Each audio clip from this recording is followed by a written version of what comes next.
अस्सलामुअलैकुम दोस्तों, आज हम मटर पुलाव बना रहे हैं। मटर चिकन पुलाव। देखें, ये इसके अंदर मसाला डाल दिया है। देखें, इस मसाले को चलाया जा रहा है। इसके अंदर टमाटर, हरी मिर्च पहले से डली हुई है। देखें क्या शानदार तरीके से मसाला तैयार हो गया। इसके अंदर चिकन को मिलाया जा रहा है।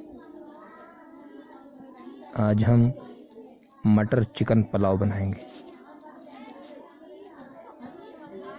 मटर पुलाव, चिकन पुलाव। मटर का भी जायका, चिकन का भी जायका, दोनों एक साथ आ जाएगा बिरयानी में। देखें, ये मटर के दाने इसके अंदर मिला दिए। मटर चिकन पुलाव। ये इसके अंदर पानी मिलाया जा रहा है। चावल के हिसाब से इसके अंदर पानी मिलाया जाएगा। जैसे आप चावल डाले जाएंगे उसी हिसाब से पानी उससे डबल डाला जाता है। देखें, इसके अंदर पानी मिला दिया।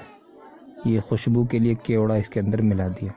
इससे बिरयानी के अंदर बहुत ही शानदार खुशबू आती है और बहुत ही शानदार बिरयानी तैयार होती है। देख, फाइनल तरीके से बिरयानी तैयार हो चुकी है। थोड़ी सी देर के अंदर ही कुकर के अंदर ये मटर चिकन पुलाव तैयार है।